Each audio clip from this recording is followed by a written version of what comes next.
on a vu comment déterminer le point d'intersection de façon visuelle en traçant le graphique de nos deux relations, comme celle de l'exemple 1. Maintenant, on va essayer de résoudre ça de façon graphique, de façon algébrique. Donc, on vient de faire la façon graphique. On va aller voir pour la façon algébrique. Donc, on a comme relation Joël est égal à un revenu de 2 plus 4t et Yann un revenu égal à 5 fois t. Donc, on sait dans les deux cas que les revenus au point d'intersection, donc les revenus sont égaux au point d'intersection. Ce qui veut dire que le revenu de Joël est égal au revenu de Yann. Donc, revenu de un est égal au revenu de l'autre au point d'intersection. Donc, ça nous amène à dire que la relation pour Joël, 2 plus 4t, va être égale à celle que Johan a pour ses revenus. Et ça, c'est bon seulement au point d'intersection. Donc, à partir de ces deux équations-là, qui en forment maintenant une, je vais résoudre, c'est-à-dire, on veut isoler le t du côté gauche. Donc, si je veux garder des t seulement à droite, je devrais enlever le t qui est ici, le 4t. Pour cela, je vais dire que je vais faire moins 4t sur la partie gauche de l'équation. Si je fais ça à gauche, pour garder l'égalité, je dois faire aussi moins 4t du côté droit.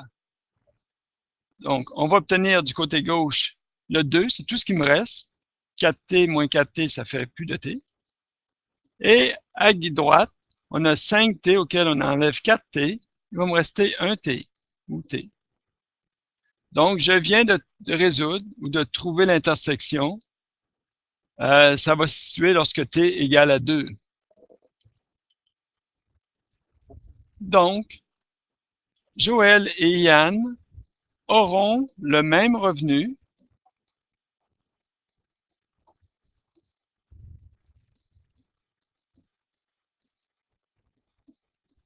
lorsqu'ils auront travaillé 2 heures.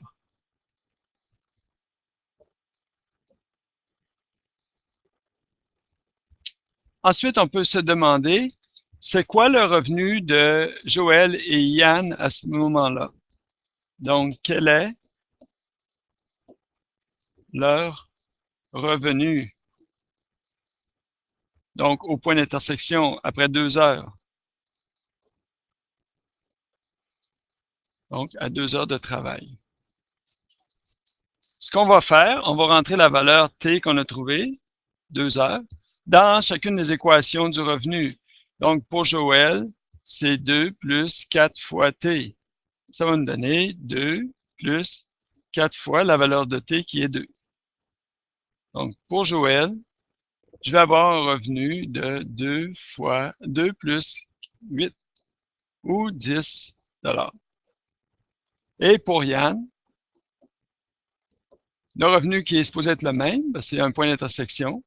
Donc, c'est 5 fois le t. Ça va nous donner, en remplaçant t par 2, t est égal à 2, 5 fois 2, qui est égal à 10 $. Donc, le calcul pour Yann aurait été plus facile.